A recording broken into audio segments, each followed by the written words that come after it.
I'm Victor McKusick. I'm University Professor of Medical Genetics at Johns Hopkins University. I've been at Johns Hopkins since February of 1943 uninterruptedly. I'm Judith Hall. I'm Professor of Pediatrics and Medical Genetics at the University of British Columbia in Vancouver, Canada. We're here, Victor, to have a wonderful conversation about sort of where you got interested in genetics and how all of this has evolved. So let's start with, how did you get interested in genetics?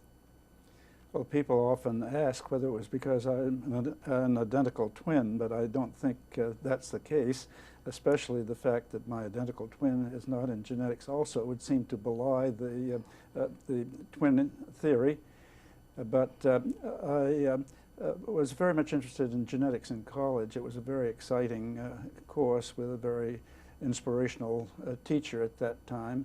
And when I got into clinical medicine, as an intern, I had a patient with a particular syndrome of spots on the lips and jejunal polyps, which got me started on the description of a new syndrome and got me off and running in genetics.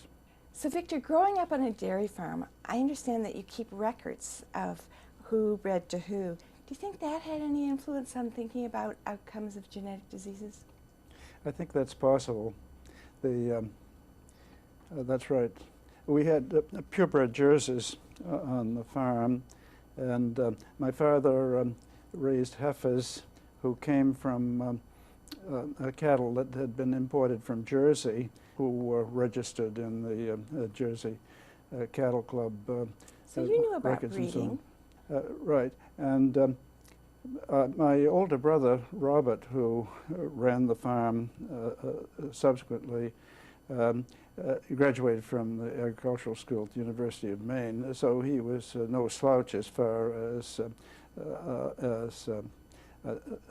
even genetics to some extent. But we wrote a paper together that never got published.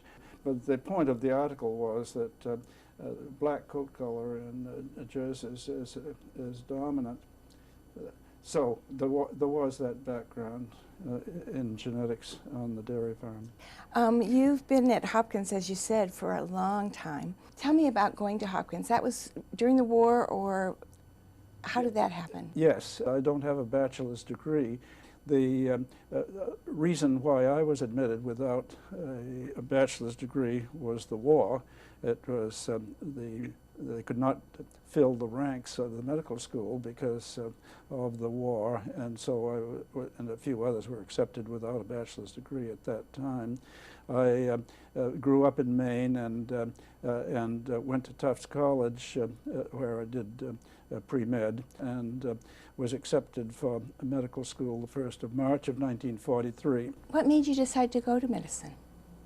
Attraction to medicine came from a long illness that I had when I was 15 years old, an unusual infection, and this was very mystifying to everyone up in Maine, but I landed finally in the Massachusetts General Hospital, and it's almost unbelievable to this age of short hospitalizations, but I spent 10 weeks in the summer of 1937 in the Mass General.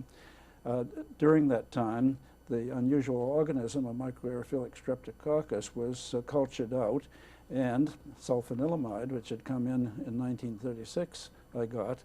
The abscess healed up and stayed healed. In the course of that, I saw many doctors and saw a lot of medicine and decided this was for me. On the other hand, my identical twin brother was back on the farm up in Maine and continued to pursue his career course, which was toward the law. I went to Tufts. I thought that was an advantage because they had a medical school. Did you do about the same in school? Yes, we were co-valedictorians in the high school class. We went to a one-room school for 8 years. 7 of those years with the same teacher, and then went off to a neighboring village for high school. There were all of 28 in our graduating high school class. Well, let's go back to genetics now. The thing that you've made such a huge contribution to is clinical genetics. Of course, it's important to realize that I came from a very traditional, and I would say high-grade clinical training. When I came to medical school, there were no doctors previously in my family. I'd seen lots of doctors in my long illness, and my role model, if I had one, was the local doctor in the village where we went to high school. Hopkins was the only school I applied for, because in the fall of 1942 the word went out that they were accepting students without a degree, so I jumped at the opportunity and was accepted. Then when I got there, the various highest ambition that one could have would be to have do residency on the Oslo Medical Service. This was a very traditional clinical training of a very high order. In July 1950, Anne started as an intern on the Marburg Medical Service, and I started as a senior resident on the Oslo Medical Service, and we moved under the dome on the 4th floor. We had a very big room up on the top floor there where we lived for 2 years. She was first an intern, then assistant resident on Marburg, and then I was a senior assistant resident and chief resident on the Oslo service. It was great. And then stayed on the faculty thereafter, identified mainly as a cardiologist. I suppose the idea of going back to Maine and general practice had long since disappeared. I know that there were some patients along the way that really struck your fancy, that directed you toward genetics, and I think one of them was a Marfan's patient. My first Marfan patients were when I was a resident toward the end of my internship in June of 1947. I had a teenage patient who had melanin spots on the lips and inside the mouth on the buccal mucosa, had some spots on his fingers, and had a horrendous story of polyps in the jejunum. And this seemed like a syndrome, this combination of spots and polyps. And subsequently, 4 more patients came along, 3 of them in the same family, compatible with autosomal dominant inheritance. And I heard by the grapevine that a man named Harold Jagers in Boston, at Boston City Hospital, had cases also. So 5 cases, as it turned out. Dr. Jagers came to Washington in 1948 as the first full-time professor of medicine at Georgetown, and in 48 and 49 I would trundle over to Washington and stay at his house, and we wrote up these 10 cases of publication, and they were published in the New England Journal of Medicine in December of 1949. Jonathan Hutchinson in 1896 in his Archives of Surgery had published a colored watercolor illustration of identical twins who had spots on their lips. And it was subsequently reported that one of the twins died of intestinal obstruction at the age of about 20. So it was quite clear, it seemed, that that twin had the same condition. We had a opportunity through a colleague at Guy's Hospital to follow up on the other twin who had died of breast cancer at the age of 40 or 42. We now know that the gene that is mutant in Peutz-Jeghers syndrome, as this combination of spots and polyps became known later on, is a cancer gene. It's tumor suppressor genes, and there are cancers of other sites, cancers of various sites, including breast, that occur with increased frequency in the Peutz-Jeghers patients. Well, so much for that. There was no such thing as medical genetics or clinical genetics as a subspecialty of medicine. So Victor, at that time, did the general physician know about dominant and recessive inheritance? Well, to a minor extent. It wasn't considered very important. Well, I'm just trying to think. It sounds like you researched Peutz-Jeghers enormously, from going over to cases in England to, yes. And then producing a monograph that New England Journal accepted. Yes. Was pretty important. But it's my impression that most people didn't think genetics was very important at all. Exactly. And it must feel remarkable to think that that gene, that family, the gene has now been found. Yes, it's very exciting. Well, let's go back. You were saying that there were starting to be a few people interested in genetics, but you were still a cardiologist and an internist. Before I did the chief residency, I worked on using a method called electrochymography, which was a method for studying heart border motion, the details of which I won't go into. And then when I finished my chief residency in cardiology, my research was in the area of heart sounds and murmurs. But the point I would make is that in my experience as a cardiologist, I ran up against the Marfan Syndrome because of its conspicuous cardiovascular, namely aortic manifestations. I was responsible for the genetic interpretation of the polyps and spots syndrome that went into that paper, and I was tutored in that by Bentley Glass, who was the professor of biology at Homewood campus of Johns Hopkins University at that time. And he, of course, a naive person, and I was certainly naive at that time, might think first that there was one gene for polyps and there was another gene, mutant that is, for spots, and that they happened to be together on the same chromosome, that this was a matter of linkage. But Bentley said, no, that isn't the way it works as a rule, Victor. This is probably pleiotropic, meaning multiple effects of a single gene. And he said, even though you don't understand what the possible connection could be, that's much more likely to be the case. And of course, even now that the mutant gene has been identified and the precise change in the gene identified, we don't really understand why those two features are combined. At that time, there weren't a lot of human traits that the geneticists talked about, were there? Very few. Yeah. Mm-hmm. And there were other concepts like penetrance and variability that were a little bit hard to get your hand around, and yet have become so fundamental to understanding clinical genetics. I mean, I guess you taught it really through the connective tissue disorders. The cardiovascular aspects of Marfan's syndrome, a heritable disorder of connective tissue. That was the first time I used that designation, heritable disorder of connective tissue. I think the public has really been taken with it because of the potential connection with Lincoln.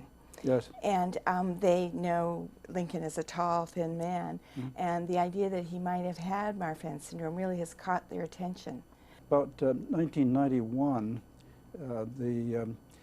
this man named McKusick, who was a pathologist who at that time was directing the National Museum of Health and Medicine, which is on the grounds of the Walter Reed Hospital. He focused on the fact that the museum of which he was the director had Lincoln material in the form of scraps of bone from the dressing of the wound, blood stains on the cuffs of Dr. Curtis, who had done the dressing, as well as Lincoln hair from which DNA might be extracted. I was chairman of the first National Academy of Sciences committee on which was entitled DNA Technology in Forensic Science, which examined the whole question of whether it was a reliable method, how it could best be done. DNA for identification purposes was really cool, you might say, and the Army, for example, was already interested at that time in DNA dog tags. Sure. And so on. So this was all very much under discussion, and at the same time the DNA basis of Marfan syndrome was being pursued in a very hot and heavy way. So I was asked to chair two committees, one whether the study of Lincoln's DNA should be done, and secondly, whether it could be done. The conclusion of that committee was that there was no moral or legal impediment for it to be done. Lincoln had no living direct descendants, so that it seemed quite a plausible thing to do. The committee on whether it could be done was a technical committee that included molecular geneticists and as well as Marfan experts and so on and so forth. The conclusion of that committee, which gave its report in May of 1991, as I recall, was that it could be done, but perhaps not quite yet, because the precise protein and the precise mutations had yet not been described. In the July 25, 1991 issue of Nature, Hal Dietz reported the first mutations in fibrillin, or fibrillin, as some pronounce it, in the Marfan syndrome. That issue of Nature had a picture of Lincoln on the cover at an army camp, towering above his generals, who were much shorter of stature. And I wrote a News and Views piece on that occasion. But the reaction to the suggestion that Lincoln's DNA should be tested was rather mixed. One bioethicist, namely Arthur Kaplan, who was at Minnesota at that time and has a syndicated column, thought it was a terrible idea, that it was just an example of voyeurism, that it was an attempt at expose of this venerable president, and it certainly should not be done. And there was a very angry rebuttal to this that was published in the San Jose paper, I guess, which had syndicated this column, by a California Marfan patient. And she said she wanted the good doctor to know that he seems to think that to have Marfan syndrome is a shame, and that this is shouldn't be done for that reason, but she would like him to know that having Marfan syndrome is not a shame, it's just a darn nuisance. And I, for one, would like to see if he has the Marfan syndrome, and this would be a great boost to people like ourselves, that people with hereditary problems can achieve great things. It was a wonderful letter. Well, I guess you and I know how frequent genetic disorders are, that all of us carry some genes that in fact are abnormal, and I guess that's part of what clinical genetics has taught us. Yes. But it's also interesting what's happening right now, which is the public is very intrigued with the ethical issues. Yes. And I think they're beginning to realize how complicated they are. Let's go back and talk about sort of how clinical genetics got going at Hopkins. And I know that it had to do with your sort of moving up in the faculty and getting your own area to be responsible for. So tell us about that. It really, medical genetics was institutionalized at Johns Hopkins July 1 of 1957, and I was, as I have indicated, I was a cardiologist studying heart sounds, but in parallel, I was studying the Marfan Syndrome, collecting all the families I could lay my hands on. Then I thought it would be fun there must be other conditions that can qualify as heritable disorders of connective tissue, that is, defects of other elements of connective tissue, wherever they were in the body, that produce a generalized disorder. And I settled on the Ehlers-Danlos syndrome, osteogenesis imperfecta, pseudoxanthoma elasticum, and the Hurler syndrome, which is what the prototype of the mucopolysaccharidoses. And those four, together with Marfan syndrome, were the primary chapters in my monograph, Heritable Disorders of Connective Tissue, which was published in June of 1956. And has certainly expanded since then. Now, many people say, why did you switch from cardiology to genetics?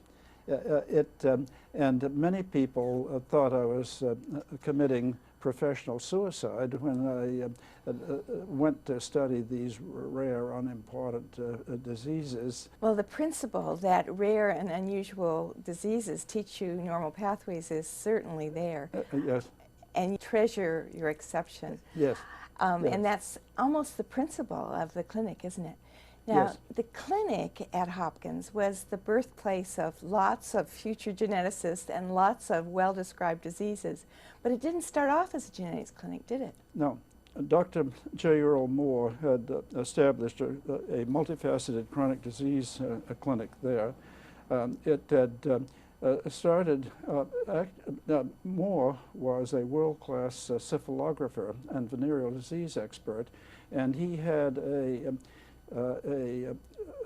very well-known clinic managing those diseases, which had long-term follow-up facilities, because before penicillin came in, the treatment of syphilis was it consisted of arsenicals and bismuth, and which were far from fully effective. And about 1950, 51, 52, Dr. Moore realized that, or he thought, that syphilis and other venereal diseases with penicillin on the scene weren't the exciting area for research and exemplary patient care and teaching that it had been before. But he realized that in his clinic he had this marvelous machinery for long-term follow-up, number one, and number two, a wonderful collection of patients that he had observed over 20 years or more, who were there because of venereal disease, but they also had hypertension and all sorts of these chronic diseases. So with funding from the National Heart Institute, he started, as I say, this multifaceted chronic disease clinic. Well, my boss, Dr. A. McGee Harvey, who was chairman of the Department of Medicine, asked me to take over the direction of this clinic, and the deal I made with him was that I be permitted to develop a division of medical genetics within the Department of Medicine, which would do teaching, research, and patient care in this particular area, arguing, as it were, that hereditary disease is the ultimate of chronicity, being lifelong. Well, and I think for the clinician, the laboratory is the clinic, and it requires that long-term follow-up. It requires careful family histories, careful physical exams. Yes, that is right. I couldn't agree more. I always said that the clinic and the library were my laboratories, because in dealing with these rare conditions, one has only a few patients, but one does have the background of the literature, often in unrecognized or undigested or unsynthesized form. One has a lot of information there which one can bring to bear on the analysis of the individual patient. I suspect that's how you got into the OMEM, into the catalog of diseases, is that it's very hard to get at that literature, or at least in the past it was. Did that start with doing searches for diseases, or did you sort of have an inkling that it would go into things having to do with linkage? Why did the catalog start? I think the roots of the catalog started with annual reviews that we did for 6 years running between 1958 and 1963 inclusive. These were, you see, I had very good funding that I had inherited from Dr. Moore. The National Heart Institute at the time I took over the Moore Clinic was very much interested in genetics in relation to heart disease, and they were, and I was a cardiologist who was fostering this area, so they were very favorably disposed toward that funding. At that time, the use of NIH funds for supportive fellows who were not citizens was permitted. So I had a very large number of very competent fellows. We had a very successful journal club, very successful because we set as our goal reviewing medical genetics for a particular year. And these reviews, which covered the whole ramification of genetics in relation to all branches of medicine, were published as one issue of in the Journal of Chronic Diseases, and was subsequently brought together in 2 books, one for the 58 to 60 trio and one for the 61 to 63 trio, up on 1963. I thought it was more useful to create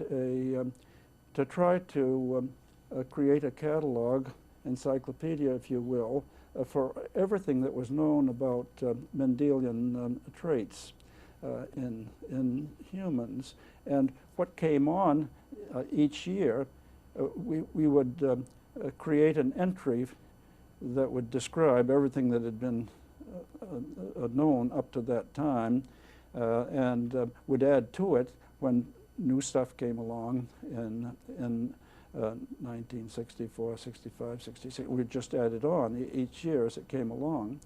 So that's what we did, creating first a catalog of X-linked traits.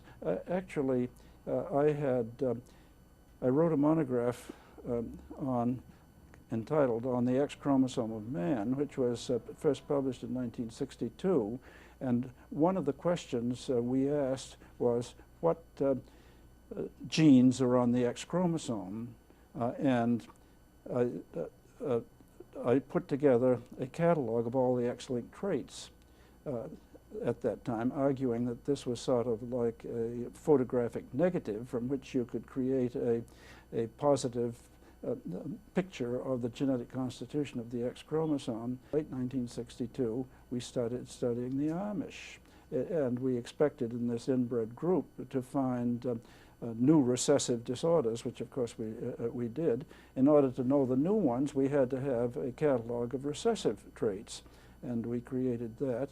And then, for sake of completeness, we did the dominant catalog. So it sounds like the X-linked catalog, you'd already figured out this is linkage. Yes. But there were no really good linkages for No. the autosomes at all at that time. No. But tell me about computers. My sense is you figured out this was a lot of hard work to do by hand. Yes. Maybe we should put this onto computers. So when did you start thinking computers? This was in early 1964. This will help you avoid introducing errors every time you update the darn thing. Also, it will help you make the indices and so on when you get ready to publish it. So the first edition, so it went on the computer in '64. OMEM stands for Online Mendelian Inheritance in Man. It has gone through 12 print editions, the last in 1998 in 3 volumes. OMEM it was prepared, it's been on the computer as I say, from 1964.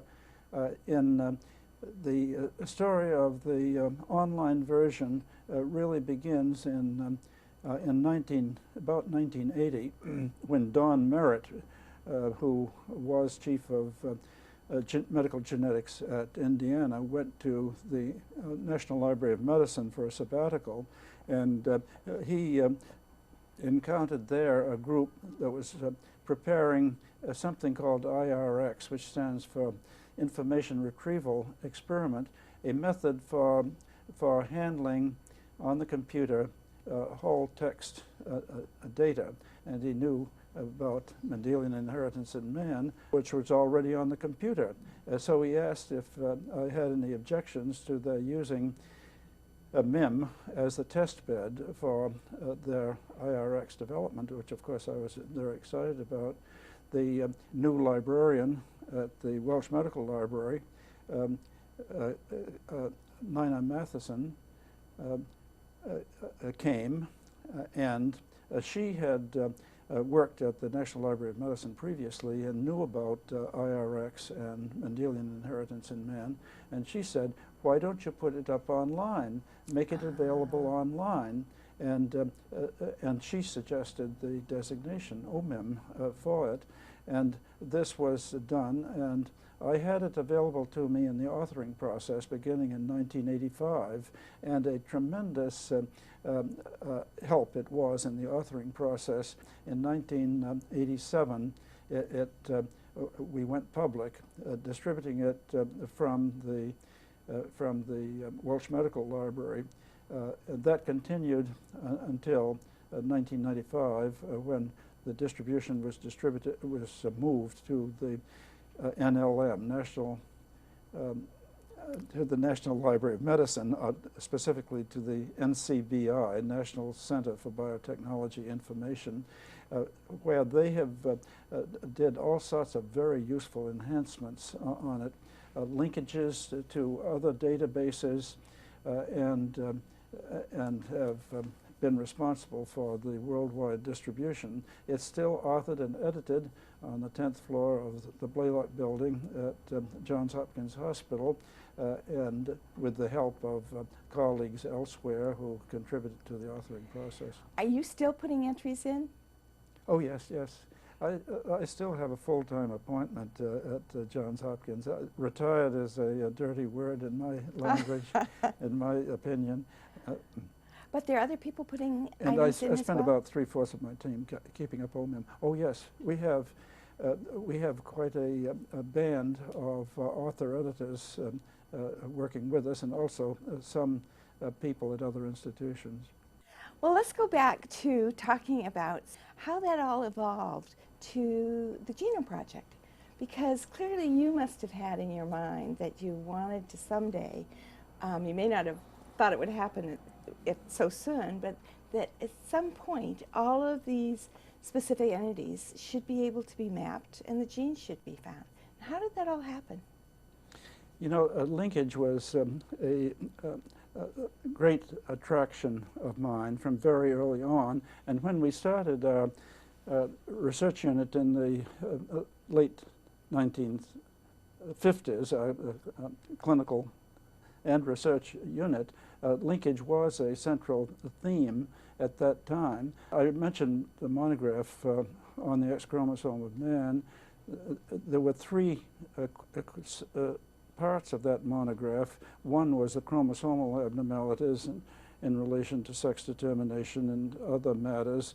The second was what genes had been mapped on the X chromosome, and we had been involved with Ian Porter, who was one of our British fellows, determining the linkage between G6PD and colorblindness in Baltimore schoolboys, and demonstrating that they're quite close together, perhaps 5% recombination between them, and so on. Of course, we didn't know what part of the chromosome it was on. This was published in 1962. Jim Rennick worked with us for many years. He wrote one of the first computer programs for analyzing family data for linkage. He introduced the term centene, but of course the big strike was to map Duffy to chromosome 1.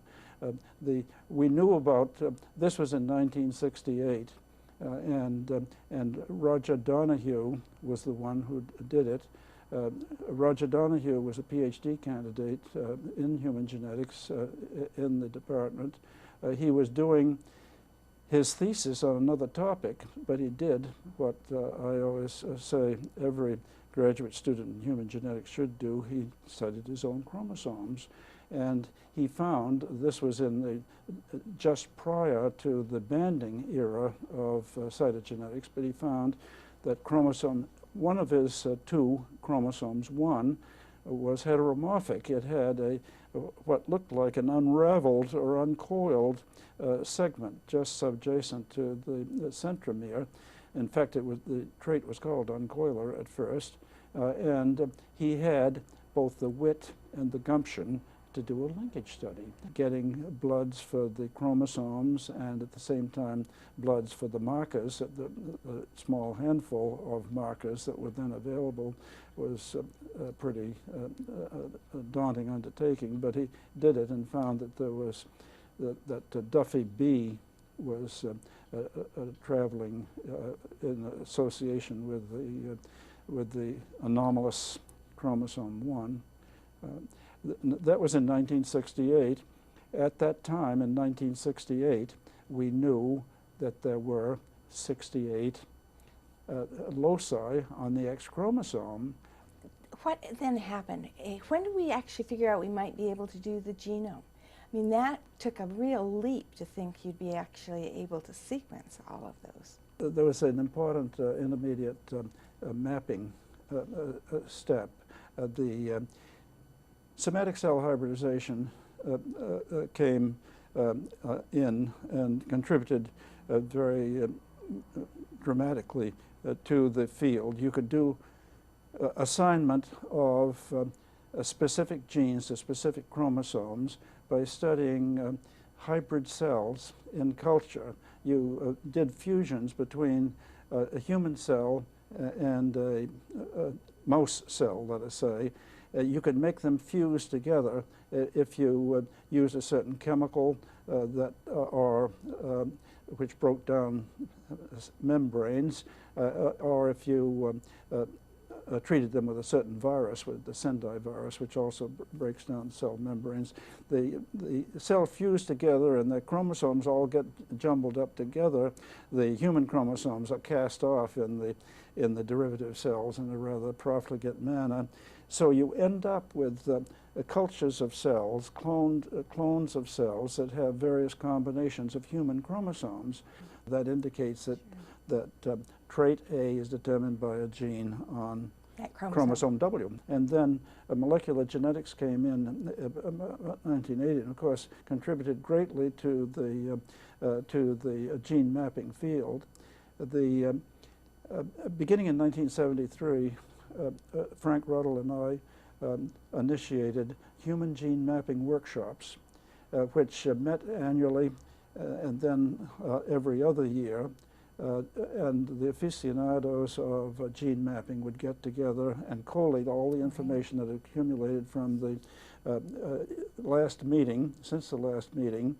These were supported by the March of Dimes, which is a very valuable contribution, I feel, and which reminds me that the March of Dimes, of course, supported the Bar Harbor course, which first started in 1960 and had its 44th annual session this past summer, and they supported the conferences on clinical delineation of birth defects between 1968 and 1972 at Hopkins, which I think were very important. A steep curve of addition, beginning with 1968, when there was one gene on an autosome, a specific autosome.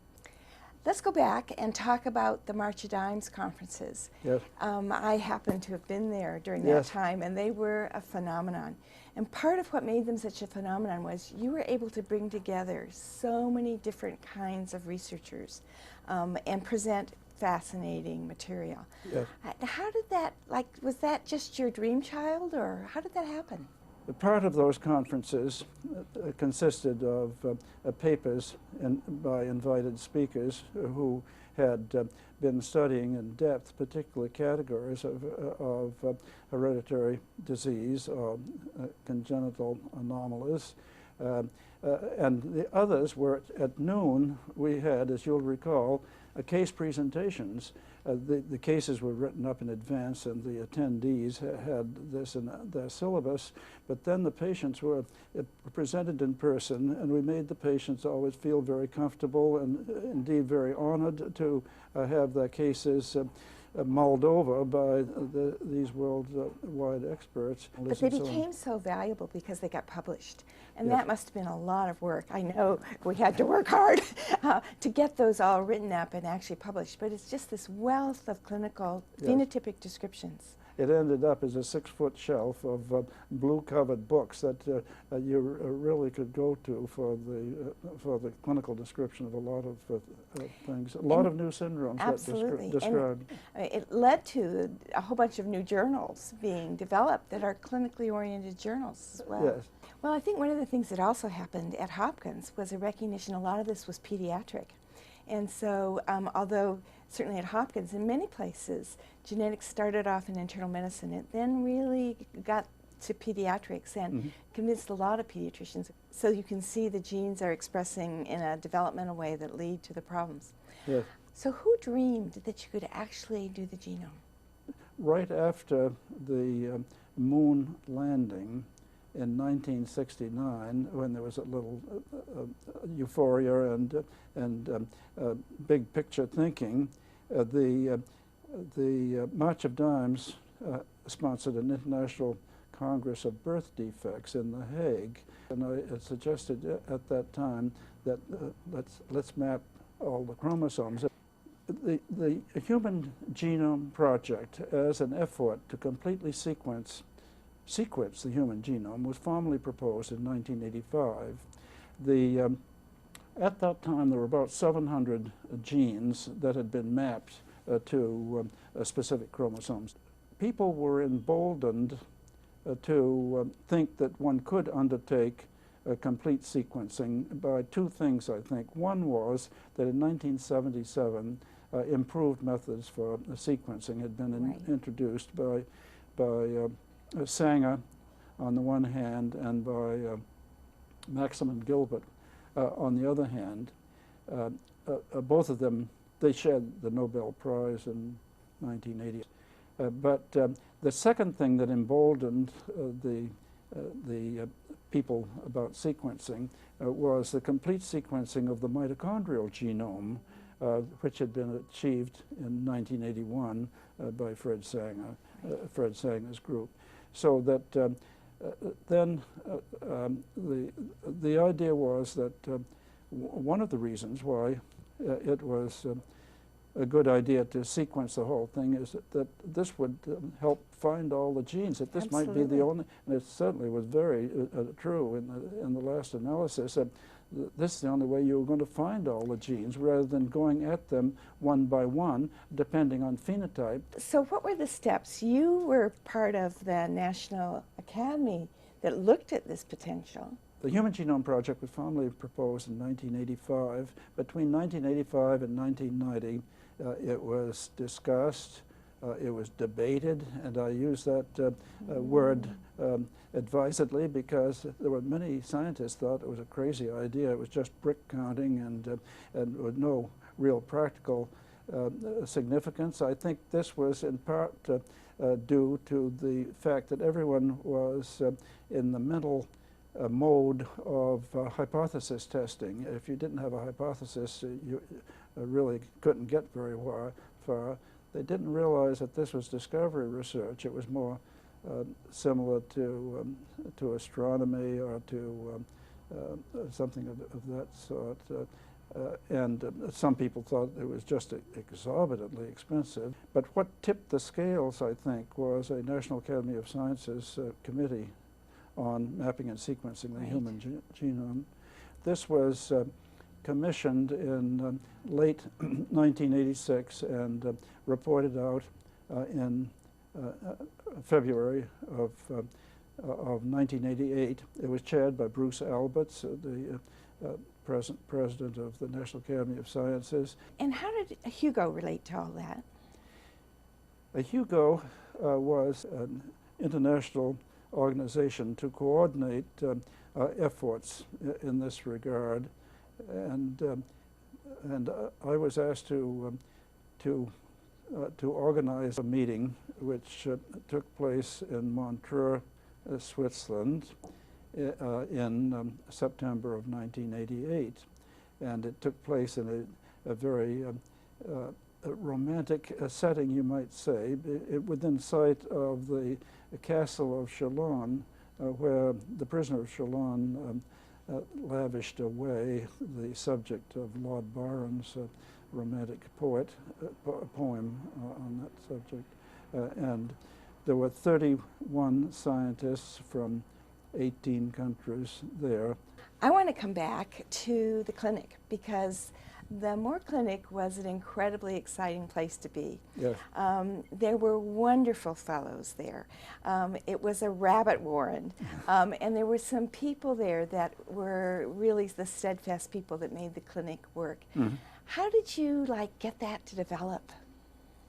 Well, as far as the organization of it was concerned, linkage was a scarlet thread for the program there. In order to have a unit that was studying linkage, you had to have serologic markers, and we had a section there that was headed up by Wilma Bias. You had to have biochemical markers, and Ned Boyer, Samuel H. Boyer IV, was the biochemical geneticist in the group.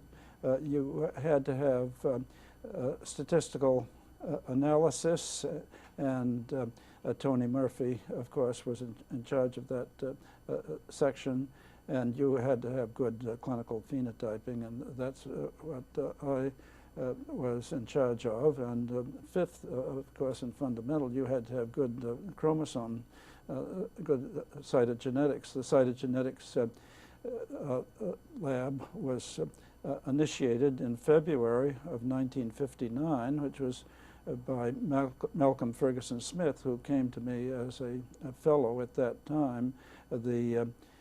And it was just the previous month, in January of 1959, that Lejeune had described the extra chromosome in Down syndrome. Rather quickly, the Moore Clinic became synonymous with genetics, but it was synonymous with chronic disease early on, and they got proselytized to genetics in that process. It was also a time when you were actively involved with Bar Harbor. Yes. And that it developed in such a way that first it was mice, and then tell a little bit about how Bar Harbor developed. The idea of having a 2-week course in medical genetics started in 1959 when Ann and I visited in Bar Harbor. I, of course, coming from Maine, had nonetheless never visited in Bar Harbor before. And the idea came out in discussions there that we ought to have a course. The state of teaching of genetics in medical schools was in a woeful state at that time, and I felt that we in the Moore Clinic had a tremendous amount that we could learn from what was going on in mouse models. It was called Short Course in Experimental Mammalian Genetics. It had started out as short course in medical genetics. But by the late 1970s, it became quite clear that the mouse and human were using the same methodology. In essence, the a fusion of mouse and the human cells was sort of metaphoric for what had happened in the field. And this is even more so as molecular genetics entered the field. And it was getting to the point where you couldn't tell when a given lecturer was speaking about this topic or another, whether he was referring to mouse or man, and it didn't matter. Yes, and so much now the mouse has become sort of this animal to study to figure out what's going on. It's really come into its own. Absolutely. Let's talk about little people. Certainly I learned an enormous amount from the many models of short stature, but also the organization of Little People of America and how geneticists can work with an organization to both benefit the researchers and the organization. When did you first get involved with Little People? Late 1962. The reason I got interested in them was through John Hostetler's book, Amish Society. He's the late John Hostetler now, world's authority on the sociology of the Amish and also of the Hutterites. And he submitted to the Johns Hopkins University Press his book, Amish Society, and I was on the press committee at that time, and I said, my goodness, this is a geneticist's dream, and I teamed up with him and started studying the Amish. And dwarfism was one of the first conditions we studied in the Amish. It proved to be not one but two recessive disorders. One was the Ellis-Van Creveld syndrome, which had been previously described but very rare, and the second was a new form of dwarfism, which we called cartilage hair hypoplasia, because there was a problem with the cartilage which made them dwarfed and also thin hair. They become known as McKusick's, however. McKusick's metaphyseal dysplasia. Yes. So Victor, where did that lead to becoming involved with other little people? Beginning in 1964, there was a press week. During the second week of the course, the March of Dimes sponsored a press week up there at which journalists were invited. The purpose was to upgrade the understanding of genetics on the part of journalists and thereby on the part of the public. One of the members of an organization called Little People of America, which is a fraternal organization of dwarfs and midgets, which was started in the late 1950s, was planning the meeting for the annual meeting in Gloucester City, New Jersey in 1965, and invited me to come up and speak at the group on genetic matters in relation to dwarfism. So what did that feel like? Oh, it was great fun. That initiated a very close relationship with that group, which was very soul-satisfying over the years. And it was representative. It was the first experience that I had with genetic support groups and how tremendously helpful they are in many ways. I know that what ended up happening is you would bring groups of patients to the hospital. We would bring Amish patients to the hospital and do various tests which would to get at what the root of the problem might be, including, of course, in the skeletal dysplasias that caused dwarfism. Radiologic studies are very important. Probably you would agree, Judy, that there's no one diagnostic method that is more discriminating in the various types than the complete X-ray survey of the skeleton. And of course it changes over time, so sometimes you can make a diagnosis early, but oftentimes you have to wait for it to evolve as well. And it can be the other way around. It's evident early on, but it sort of Absolutely normalizes to some extent later on. What do you think has been the really biggest impact of the things that you've done? Has it been OMIM or the fellows, or like what would you sort of say was the most important thing you've done? Well, perhaps OMIM is the most visible, but probably the fellows and the concept of an organized unit focused on hereditary disease. In other words, medical genetics as a subspecialty of medicine probably was more important. And you actually were part of that original board Yes. that actually made it a subspecialty. The American Board of Medical Genetics. Right. Hopkins has clearly been a very nurturing, wonderful environment for you. Yes, the one of our great assets at Johns Hopkins, I think, is the history of the institution and the tradition of excellence there. I think tradition is valuable if one doesn't permit it to be stultifying and so on.